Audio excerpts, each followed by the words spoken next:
The Battle of Willow Creek Farm. The sun was barely cresting over the rooftops of Willow Creek when Ethan Caldwell stepped onto his porch, a steaming mug of coffee in hand. The air smelled of dew and freshly turned earth, a sharp contrast to the exhaust fumes he'd left behind in the city. His new home, a weathered farmhouse on a 2-acre plot, sat at the edge of the neighborhood, its sagging barn and patchy vegetable garden standing out like a sore thumb amid the rows of pristine lawns and cookie-cutter houses. Ethan didn't mind. This was his dream, a quiet life with a few animals, some homegrown food, and no one to answer to but himself. He took a sip of coffee, savoring the bitterness, and surveyed his kingdom. The chickens clucked softly in their coop, their feathers glinting in the morning light. Chester, his scruffy brown goat, nibbled at the edge of a fence post, his mismatched eyes scanning for trouble. And sprawled across the porch steps was Daisy, his ancient hound, her gray muzzle twitching as she dreamed. Ethan smiled. It wasn't much, but it was his. The peace didn't last long. A sharp rap on the screen door jolted him from his reverie.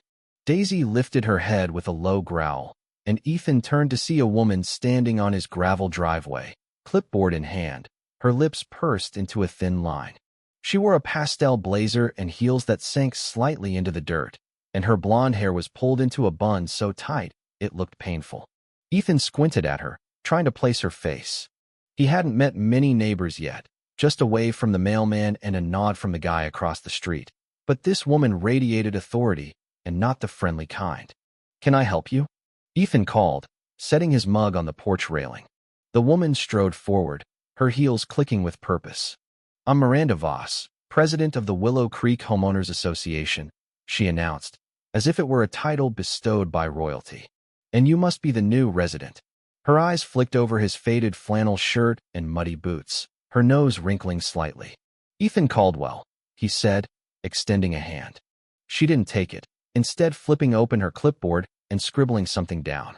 "Just moved in last week." "Yes, I'm aware," Miranda said, her tone clipped. "I've been meaning to stop by sooner, but I assumed you'd need time to settle in." She gestured vaguely at the farm, her gaze lingering on the wooden fence he'd spent days building. "Unfortunately, I've already received complaints." Ethan raised an eyebrow. "Complaints? About what?" Miranda tapped her pen against the clipboard. "For starters, your fence doesn't comply with HOA guidelines. It's supposed to be white vinyl, 4 feet high, no exceptions. That," she pointed at the sturdy, 6-foot structure of reclaimed oak, "is an eyesore." Ethan blinked, then let out a short laugh. "It's a farm fence. Keeps the goats in. I'm not exactly going for curb appeal here." Miranda's eyes narrowed. "This is a residential neighborhood, Mr. Caldwell, not a barnyard. And speaking of barnyards, that vegetable garden in your front yard? Unacceptable. HOA rules explicitly prohibit front yard agriculture. It's unsightly." "It's food," Ethan said, crossing his arms. "I grow it, I eat it. What's the problem?" "The problem," Miranda said, her voice rising, "is that it lowers property values. People move to Willow Creek for uniformity, not to look at your carrots." She scribbled another note, her pen scratching like an accusation. "I'll be sending you an official notice. I suggest you address these violations promptly." Ethan stared at her, torn between amusement and irritation. "Look, Lady Miranda, right? I checked the zoning before I bought this place. It's agricultural land. Been that way since before your HOA even existed. I've got rights." Miranda's smile was tight and humorless. "We'll see about that. The HOA has jurisdiction here, and I intend to enforce it." With that, she turned on her heel and marched back to her car, a gleaming SUV parked crookedly across his driveway, leaving Ethan shaking his head. "Welcome to the neighborhood," he muttered to Daisy, who thumped her tail once before drifting back to sleep. Over the next week, Miranda made good on her promise. Notices arrived in Ethan's mailbox daily, each one more absurd than the last. Monday, the chickens were too loud. Tuesday, the compost pile smelled. Wednesday, the barn's light disrupted the nighttime aesthetic.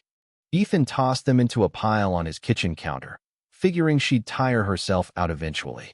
He had bigger things to worry about, like fixing the leaky coop roof before the next rain. But Miranda wasn't the type to let things go. On Friday morning, Ethan stepped outside to find her standing in his yard, holding a designer handbag like a shield. Chester, ever the opportunist, had trotted over and was happily chewing on the strap, his teeth leaving little dents in the leather. "Get this beast away from me," Miranda shrieked, flailing her arms. Chester bleated and danced back, the strap still dangling from his mouth. Ethan bit back a grin. "Miranda, you're on my property." Chester doesn't attack people. He just likes chewing stuff. Expensive stuff, apparently. "This is assault," she snapped, yanking the bag away. Chester gave her a reproachful look and wandered off to nibble the fence again. "I've warned you, Mr. Caldwell. You'll regret ignoring me." "Looking forward to it," Ethan said dryly, tipping his cap as she stormed off, muttering about lawyers and fines. That night, as he sat on his porch watching the stars, Ethan realized this wasn't just a nuisance. It was a declaration of war. Miranda Voss wasn't going to stop until his farm was gone. And if she wanted a fight, he'd give her one she'd never forget. The flashing red and blue lights sliced through the dusk, painting streaks across Ethan Caldwell's farm as sirens wailed down the quiet street. His heart thudded as he stepped onto the porch, coffee mug forgotten on the railing. 2 police cars crunched up his gravel driveway, tires grinding against the loose dirt. The chickens clucked nervously in their coop. Chester peered at the lights with one curious eye, and even Daisy lifted her grizzled head, sensing something amiss. From the shadows emerged Miranda Voss, arms crossed and a smug grin plastered across her face. She'd done it. She'd actually called the cops on his farm. Ethan's stomach twisted, not out of fear, but from the sheer absurdity of it all. A tall officer with a stiff posture climbed out of the lead car, adjusting his belt. His partner, a stockier man with a weary expression, followed close behind. "Evening, sir," the tall one said, his voice clipped. "I'm Officer Daniel Holt. This is Deputy Sam Carter. We received a complaint about illegal livestock, noise disturbances, and possible health code violations." Ethan blinked, glancing at his modest setup: 6 chickens, 2 goats, a pig pen, and a vegetable patch. "Illegal livestock? You mean my chickens?" Miranda gasped dramatically, stepping forward. "And the aggressive goat. And the smell. This place is a disaster, officers. It's ruining the neighborhood." Her voice dropped to a whisper, as if sharing a scandal. "I've warned him multiple times, but he refuses to comply with HOA regulations. He's a menace." Ethan fought the urge to roll his eyes. Miranda had been a thorn in his side since day one, a self-proclaimed dictator whose life revolved around petty rules. The problem was, his farm sat within the HOA's expanded jurisdiction, and she'd made it her mission to drive him out. Officer Holt sighed, glancing between them. "We'll need to take a look around." And so, Ethan found himself trailing 2 cops through his own yard, while Miranda hovered nearby, eagerly awaiting a violation. Holt crouched to inspect the pig pen, where Penelope, his sow, wagged her curly tail. Carter poked around the chicken coop, chuckling as a hen pecked at his boot. "Looks fine to me," Carter said, straightening up. "Animals are healthy. No mess." Miranda's face twisted. "But the noise. The smell." "Ma'am," Carter interrupted, rubbing his temple, "we deal with real emergencies. This isn't one." Ethan couldn't help it. He let out a low chuckle. Miranda's glare could have melted steel, but Holt just sighed again. "As long as he's not breaking laws, there's nothing we can do," he said. "Good night, folks." Miranda clenched her fists. "This isn't over," she hissed, storming off, her perfume trailing like a battle cry. Holt smirked from his car window. "Keep that goat away from fancy bags." Ethan grinned. "Noted." The cops left, but Ethan knew this was just round 1. Miranda wouldn't quit. The next morning, he found a new HOA notice taped to his door, a $500 fine for violating aesthetic standards. He stared at it, then at his peaceful farm, anger simmering. She couldn't shut him down with the law, so she'd bleed him dry with fines. He wasn't about to let that happen. That afternoon, Ethan drove to Tom Grayson's house, a retired lawyer who'd lived in Willow Creek before the HOA took over. Tom, a wiry man with a sharp mind, listened over coffee as Ethan explained the saga. "She's banking on you not knowing your rights," Tom said, chuckling. "But your land's zoned agricultural, predates the HOA by decades. They can't touch you." Ethan leaned forward. "So I'm in the clear?" "Legally, yes," Tom said. "But she'll keep pushing. You need to fight back. Hard. Ethan nodded, a plan forming. If Miranda wanted war, he'd give her one she couldn't ignore. That evening, he expanded his farm. He brought in a flock of ducks that quacked gleefully in a new pond, a turkey that gobbled at dawn, and Rusty, a donkey with a bray that echoed for miles. By nightfall, Miranda was pounding on his door. "This is outrageous," she shrieked, pointing at Rusty, who brayed in her face. "You're turning this into a zoo." Ethan leaned against the fence, calm as ever. "Zoning laws say I can. Maybe you should have checked them." Her mouth flapped uselessly before she huffed off, vowing to escalate. Ethan watched her go, knowing he'd just lit the fuse. Miranda didn't waste time.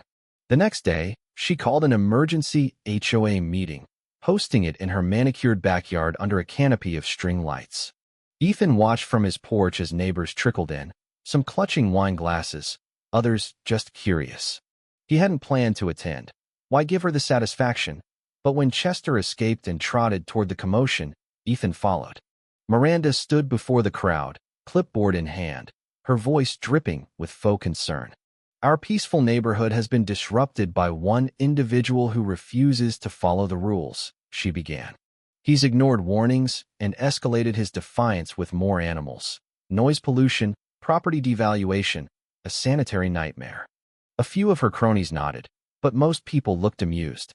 Then Chester bounded up, snatched the hem of Miranda's skirt, and started chewing.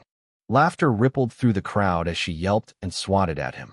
Ethan crossed his arms, smirking. "Seems he's got taste." Miranda's face turned crimson. "This is what I mean. This farm must go." She turned to the HOA board, expecting support, but Lydia Harper, a sensible woman in her 50s, cleared her throat. "Miranda, we looked into Ethan's property," Lydia said. "He's right. His land's zoned agricultural. The HOA can't override that." "That's absurd," Miranda sputtered. "It's true," another board member chimed in. "We can't fine him for what's legal." Miranda's confidence faltered, but she rallied. "Then we vote. If the community wants him gone, he'll have to leave." Ethan tensed. It was a gamble, but as Lydia passed out ballots, he saw neighbors whispering, grinning. The results came fast, 38-12 in his favor. People were sick of Miranda's tyranny, her fines, her rules, her clipboard. She stared at the tally, stunned. Lydia sighed. "Miranda, you've pushed too hard. You've wasted police time, harassed Ethan, and turned this personal. It's time you step down." The crowd erupted in applause. Miranda's jaw dropped. "Excuse me. The community's spoken," Lydia said. "We need new leadership." Cheers broke out as Miranda realized she'd lost her grip. She turned to Ethan, eyes blazing. "You think this is over?" He smiled. "I know it is." She stormed off, leaving behind a neighborhood free of her reign. Ethan exhaled, savoring the win. But the next morning, a thick envelope arrived. Miranda was suing him. The lawsuit was pure Miranda. Emotional distress, property damage, unlawful animal harassment. Ethan stared at the letter, half laughing at the claim his turkey had aggressively gobbled at her. He wasn't worried. The law was on his side. But this would be a headache. He called Tom, who whistled. "She's desperate, but it won't hold up. We've got this." A week later, Ethan sat in a cramped courtroom, facing Miranda and her stiff-suited lawyer. She radiated confidence, but Ethan's lawyer, Tom, was unflappable. The judge, a stern woman named Clara Evans, peered over her glasses. "Miss Voss, you claim Mr. Caldwell's farm caused you distress. Explain." Miranda launched into a theatrical rant. Sleepless nights, Chester's attacks, Rusty's brays. Her lawyer slid forward photos, blurry shots of animals doing nothing incriminating. Ethan bit his cheek to keep from laughing at Rusty's smug stare. Judge Evans turned to Ethan. "Your response." "Your Honor," he said, "my farm's legal. It's zoned agricultural, predates the HOA. I've got the paperwork." Tom handed over a stack of documents. "As for damage, my security footage shows my animals never left my property." She trespassed, and Chester chewed her clipboard. "That's it." The courtroom chuckled. Miranda shot up. "He's lying." "Sit down," Evans snapped. She flipped through Ethan's papers, then eyed Miranda. "Is it true you've targeted him with the HOA?" Miranda stammered as Tom presented emails and neighbor statements. Evans sighed. This court isn't for petty squabbles. There's no evidence of law-breaking or damages. Case dismissed. Miss Voss, you'll pay Mr. Caldwell's legal fees. Miranda's gasp echoed as the gavel fell. Her lawyer dragged her out before she could explode. Ethan walked out to cheers from neighbors like Lydia. You took down the tyrant, she grinned. That night, Ethan sat on his porch, Rusty braying triumphantly. He'd won, his farm was safe. The next day, Ethan got a text from Lydia. Miranda's selling her house. He chuckled, shaking his head. She couldn't win, so she was running. Good riddance. With Miranda gone, Willow Creek relaxed. Ethan added beehives to his farm, the hum blending with the ducks' quacks and Rusty's brays. Neighbors warmed to him. Some even asked for eggs or honey. One Saturday, he hosted a harvest day, tables laden with carrots, squash, and jam. Kids chased Chester, who tolerated it with a chew on their shoelaces, and adults swapped stories of Miranda's reign. She once fined me for a birdhouse. One said, laughing. You're a hero, Ethan. He shrugged. Just one on my farm. That night, he sat on his porch, stars overhead, Daisy at his feet. Rusty let out a final bray, and Ethan smiled. He'd fought for this, through cops, fines, and a courtroom, and won more than a battle. He'd found a home, a community, a life. The war was over, and the farm stood strong.